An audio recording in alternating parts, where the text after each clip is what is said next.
کہ میرا سوال یہ کہ نکاح پڑھانے پر جو رقم ملتی ہے اس کے حقدار نکاح پڑھانے والے ہیں یا اور کوئی اور بھی ہے؟ مثال کے طور پر ہمارے یہاں رواج ہے کہ دولہے کی طرف سے 1000، دلہن کی طرف سے 500، ٹوٹل 1500 ہوئے۔ تو ٹوٹل رقم میں سے 1000 مسجد کمیٹی، اب جو 500 بچتا ہے اس میں سے 150 مؤذن اور 350 روپے نکاح پڑھانے والے کو دے دی جاتی ہے۔ تو سوال یہ ہے کہ مسجد کمیٹی اور مؤذن کو کیا حق ہے، اور اب تک جو پیسے مسجد کمیٹی اور مؤذن کو چلے گئے ہیں ان کے بارے میں کیا حکم ہوگا؟ جواب عنایت فرمائیں۔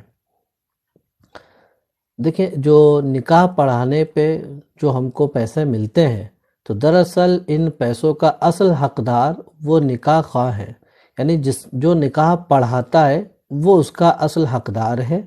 اب وہ جتنے بھی روپے ملتے ہوں وہ اصل میں نکاح پڑھانے والے کی اجرت ہے کہ اس نے اپنا وقت دیا، باہم دونوں کے جا کے عقد کرایا، تو یہ اس کا خالص حق ہے۔ اب اگر کہیں پر ایسا ماحول بنا ہوا ہے کہ کمیٹی لیتے ہیں، مؤذن لیتے ہیں، تو اب اگر یہ انڈرسٹوڈ ہے سب کے وہاں کہ کہیں بھی نکاح پڑھانے جائیں گے تو نکاح پڑھانے والے مسجد کمیٹی وغیرہ سب سے بات فکس ہے کہ آپ پڑھائیں گے، اس میں سے جو کچھ بنے گا وہ یہاں دینا ہوگا۔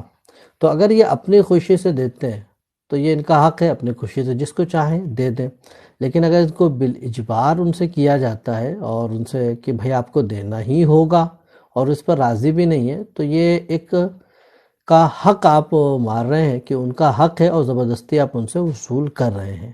اب یہ مجبوری میں کہ بھئی اگر نہیں دیتے ہیں تو امامت کا مسئلہ آ جائے گا وغیرہ وغیرہ، تو اس کے تئیں وہ دے دیتے ہیں، تو یہ ایک مظلوم ہے۔ مجھے جب میں نے پہلی بار سنا تو بڑا افسوس بھی ہوا کہ نکاح پڑھائے کوئی اور یہاں بیٹھے بیٹھے آپ پیسے لے رہے ہیں۔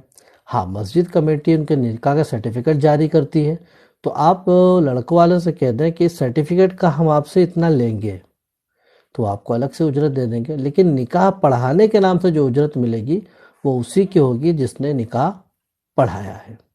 ٹھیک ہے؟ واللہ تعالی عالم۔